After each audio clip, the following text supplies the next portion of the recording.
Well, hello, xenographers everywhere. Здравствуйте. Today we've got something that is quite unusual, a little bit of a rarity in the Russian camera world. And that is these two cameras here, and they are the Zorki 3.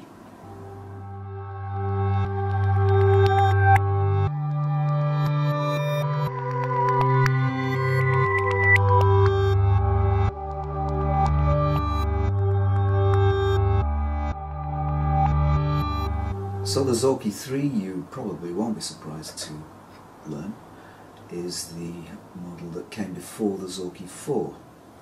And it's kind of similar, but it's kind of different. It's very different looking for a start. You can see that, put them both together, you can see that whereas the Zorki 4 has a continuous top plate at the same level, the 3 has a cutout here reminiscent of the Leica design, on which it's of course based and which it's a development of. These cameras are extraordinary. They're from a time in Russian history when it seems to me, at any rate, that Soviet confidence was pretty much at its peak and at its zenith. It was the era of Sputnik. It was the 1950s. It was a time when anything seemed possible. It was a time when the Soviet nations were at least the equal of the Western nations, and probably in some respects actually managed to steal a march on the Western nations. Sputnik certainly was such a march. And there was a real pride and a confidence going on at that time. And it resulted in these beautiful looking cameras here. Well, what can we say about them? I've got for comparison the Zorki 4 and the Leica 3 camera, which I've done a review on before, but it's just included here as a comparison, just so you can see really, you know, what differences there are between the Zorki developments and the originator, the original model on which they're all based, as it were. So what do we actually have here? Well, we have a very beautiful machine made by KMZ. It's quite heavy. If we compare the weight to the Zorki 4, well, it's pretty similar. And compared to the Leica 3, it's actually slightly lighter. But it's still a pretty heavy machine. And it does have some similarities to the Leica 3. These cameras, by the way, both of these Zorki 3s were loaned to me by somebody who watches the channel. That is Alexei Libov. So thank you very much, Alexei, for loaning me these cameras. That means that we can look at them, we can use them, and we can also review them. And it really is fantastic, and very, very kind of Alexei to send these to me. So thank you very much for that. I am looking after them, don't worry, and they'll be returned to you in good condition, so there are no worries there. I'm just delighted to be able to see one and hold one, or two in fact, because I'd always been quite curious about these cameras. They tend to be quite rare. They're also a little bit more expensive than most of the other Russian cameras. These sell for around about £70 on eBay, at least that's the asking price, whereas the price for a Zorki 4 is probably between £40 and £60. So this is the earliest model. The earliest model has, like the Leica, has the slow speed dial on the front. And so what we do is we wind on and we turn the dial, the main shutter speed setting dial, to this red number here, marked in red, that says 1/25th to 1 second. So we lift that head and we turn anti-clockwise round to this 25 to 1 setting. And we can then use the slow speeds. Let's fire off a slow speed now. So that's 1/25.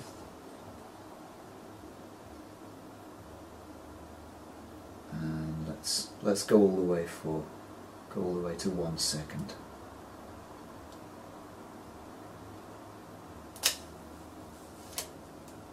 And it's a very quiet mechanical clockwork sound, unlike the Zorki 4, which is actually quite a loud mechanical sound when you when you set the slow speeds.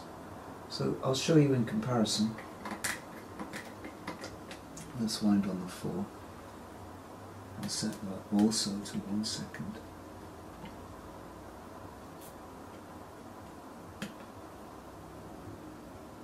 Okay, so I'll fire the 3 first. So that's a very nice quiet sound, whereas the 4 is a little louder. It's clearly a different mechanism in there. The 3 seems much nicer in that respect, rather more nicely made, and in fact it's rather more nicely made in other ways as well, which I will show you shortly. Right, so we have slow speeds. We run from 1 second, and then we have 1/10. The speeds click into place as you turn them, which is a nice touch. There's nice engineering going on there. And there's also a D setting.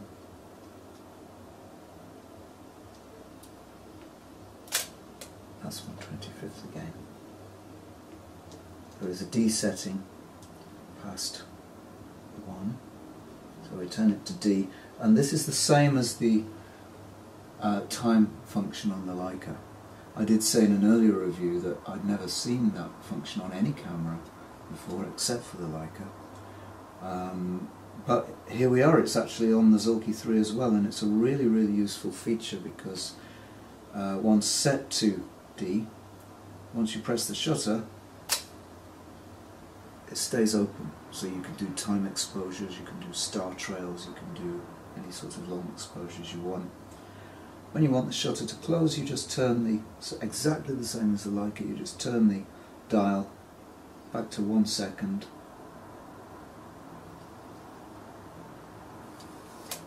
and the shutter closes with a very nice quiet mechanical sound. So this earlier Zorki 3 is so far proving to be much more nicely made than the Zorki 4, and I'll give you some more reasons for that. There we are. Let's just set the speed to a quicker speed. Lovely mechanical sound. Again, we'll compare it to the Zorki 4. Set that to the same speed of 1/250th. And the 4 is definitely louder on all the speeds. So, as I say, it's a little more nicely made than the later Russian cameras. This model dates from 1954, and if you look at the top here, you'll see on the shutter speed dial, it's much more smoothly finished than the 4. The 4 is very rough and has quite a bit of play, quite a bit of slop in the mechanism. This is very nicely made, it's milled and turned. The numbers are engraved upon the top there, just like the old Leicas used to be, just like this Leica here. So very nice indeed. Notice the logo, Zorki 3 is engraved and it's set at an angle, and I don't know, there's something about this camera, even the script is full of that 50s confidence that seemed to be in the Soviet Union at the time. you can see very clearly that it's related to the Leica 3. If I just put them side by side for a moment. This is the later Zorki 3, which I'll come to shortly. So if I just put these side by side for a moment. Right, what is most obvious, of course, is that the Zorki is rather bigger than the Leica. It's taller, it's about half a centimetre or so taller, and it's a lot taller here as well, and as for width, well, there we can see it's actually rather wider than the Leica as well. That to me is something of a disadvantage. It's not a huge disadvantage. It is something of a disadvantage because these Leicas are really, really small. However, the Zorki is not that much bigger, so it's not really a great loss. But you can see that there are similarities in design. The designer has retained this housing for the rangefinder and then the drop down for the top plate, just as on the Leica. We still have this lever here for rewind, just as on the Leica. The shutter button is much more nicely finished on this older camera than it is on the Zorki 4, and indeed on the later Zorki 3. I'll just bring them together. So the later one has, what can I say, sort of serrated, sharp edge, just like the Zorki 4s have, whereas the earlier camera has a machined finish on top. So it's altogether a very, very nicely engineered, very, very nicely made camera. The body covering seems to be rubber of some sort. It feels like a rubber of some sort.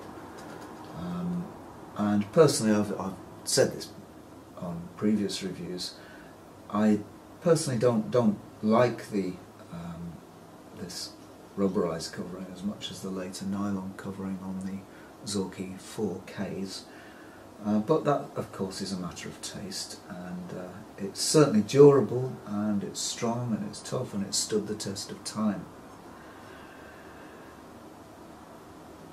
What else can we say? Well, mounted on this camera, this is a Leica thread mount camera, just like the Leicas, just like the whole range of Zorki and Fed cameras. So you can mount any lens on here from any Russian manufacturer, or you can mount Leica lenses on here. You can mount some Nikon lenses, I believe, on here. Any LTM, any Leica thread mount lens will mount on these cameras. The wind on this one, a little bit stiff. Little bit stiff. On the later camera, it's actually rather smoother. They do make quite different sounds, actually. That's quite interesting. The winder knob itself is not a milled finish. It's a grooved finish with the vertical grooves running up and down. That does make it pretty easy to grip. Although, like I say, it's just slightly stiff on this one. There we go. The rangefinder patch on both of these cameras is still very bright. Whether they've been repaired or whether that's original quality is something I'm not sure of, but I shouldn't be at all surprised if those are the original rangefinder parts. In my experience, the rangefinder mirrors of the Russian cameras do tend to last longer than those in the German Leicas. It's a curious thing, but they do. It's a backloader, same as the Zorki. Same as the Zorki 4. Let's take off the back. Usual method, usual Russian method. There's a little foot on the bottom here of this early Zorki 3, which means that if you stand the camera, it has this little foot here to stop it tumbling over, because with the lens on they can be quite front heavy, so that will stop it from falling over. It just flips back there. That's a very nice design touch which has been deleted from this later model. So let's take off the back. Oh, that's proving slightly tricky. There we are. So just like the Zorki 4 back, we have a pressure plate there. This is a die cast back, which is a very strong, very well made. And then we can see the works on the insides. We have the traditional like a type cloth shutter. This one, I think, possibly has been replaced at some time because it has the metal lath curtains, although they're certainly not new, there is some wear on those. The take-up spool is not a fixed one, I think. Or is it? I know it is. The take-up spool is a fixed one. Yeah. So it's the usual Russian take-up spool, but it's actually fixed. So to load the camera, you'd have to turn it to where you can get the film into that little clip there under the pressure clip. Fires beautifully. Makes a lovely sound. There's a diopter adjustment, just as on the Zorki 4 and 4K. That's very handy if you wear glasses, because it can be very difficult to actually see the shutter speeds and all the adjustment speeds. As you maybe get a little older, you need to wear glasses. The back is a very nice fit, very nice tight fit. Precision engineering, clearly a very precisely made machine. Beautiful quality all round. I really can't fault the quality. The only way that it does slightly fall down is that the wind-on is just a little rough. But let's bear in mind, this is, how old is this camera? How long since 1954? 62 years old. So it's not too surprising that you know, machines, mechanical devices do get a little rough over the years, so that's not entirely surprising. Coming to the later camera, actually this one's slightly smoother. The slow speeds, the major difference between the earlier and the later Zorki 3s is that the slow speeds are all on this dial here, on this top dial, on the shutter speed dial, whereas on the earlier cameras they're on the front, same as the early Leica. The early cameras do have a reputation for the slow speeds not being terribly reliable, and this slow speed mechanism does have a reputation for breaking, for going wrong. So given that this is not my camera, I'm very reluctant to use it too much, although I will put some film through both of these and make a video of the results. I don't want to use it too much because they do have a reputation for you know, wear and tear and going wrong on these slow speeds. Having said that, that's only what I've read on the internet. I have no direct experience of that.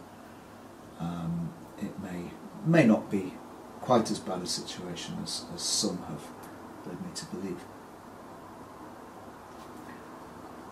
So the later camera, okay, differences. Well, the script is different. We've got the same very confident typeface, but this time there is an M, a letter M running through the script there. I understand that this is the initial of the designer, who was Mr. Makarenkov, if I'm correct. He worked at the KMZ plant and was responsible for a lot of their camera design. A very talented guy. when the Soviet camera industry was at its height. Quality-wise, this one seems to have had some economies made in its manufacture. It doesn't have the foot at the bottom here, for example. The coating, the covering, seems slightly less soft. It seems to be a slightly lower quality covering there. But that aside, they are pretty similar. If we look at the shutter on this later camera, this one is from, when is this one from? 1955, in fact, so only a year later than the early one we've got here.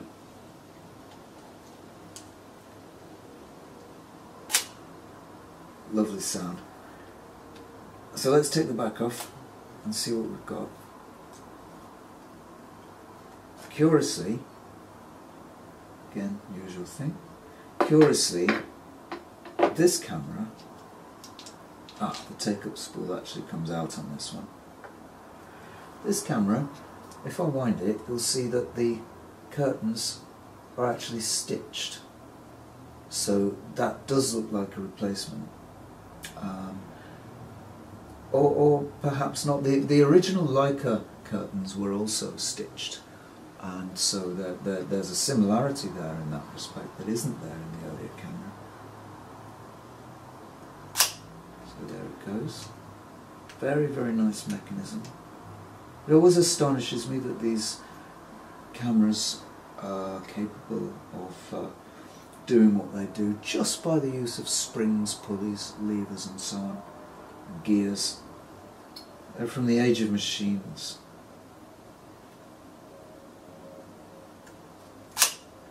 Very nice. What this camera lacks is the desetting that I mentioned earlier on, which this earlier camera does have, and that's very, very useful for time exposures. Pop the back on. This back is a slightly looser, a little bit looser than this earlier camera, than the 54 camera, though there isn't really much in it. So both really are really lovely pieces of mechanical engineering from the machine age. They're a little larger than a Leica, but they are at least as cool. They are very, very, very cool machines, and to use one of these nowadays is really quite something. So I'm going to be going into London at the weekend, and I will take some shots with one of these cameras, or perhaps both, and I'll get them processed and I'll scan them and I'll make a little video of what of the results that we get from that. If you want to try one of these, it's well worth trying. You won't lose money. All of these older cameras can be sold. If you buy carefully and don't pay too much in the first place, all of these cameras can be sold more or less for what you paid for them, and you might even make a small profit. Round about £70 one of these goes for, and it should be no difficulty at all in selling again. So do try one. They're a lovely old thing. People say, oh well, they're not quite the equal of the Leica. I suppose it's technically true. I know that these cameras sometimes use aluminium parts, for example in gears, certainly in lens housings. These are aluminium, where Leica would use brass. But that said, there is very little difference in actual use, and they're just so enjoyable to use, and they're so old now that they are very collectible and very unusual, and like all rangefinders, they are pretty subtle as well. They're quiet enough not to be really noticed when you're, for example, out doing street photography with them. And they're a great all-round camera. You can use them in a variety of lighting conditions, variety of conditions. Especially with the Jupiter lens, which opens up, the Jupiter 8 lens, which opens up to f2, so it's a lovely, lovely lens. So once again, thank you to Alexei for lending me these cameras, giving me the chance to handle one, to use one, and to review one, so that everybody can see what they're capable of, what they are, and a little bit about how they work. So, thanks very much for watching, everybody. That's it for now. So, until next time, happy photography, and I'll see you soon for some more xenography, whatever that should turn out to be. Thank you for watching.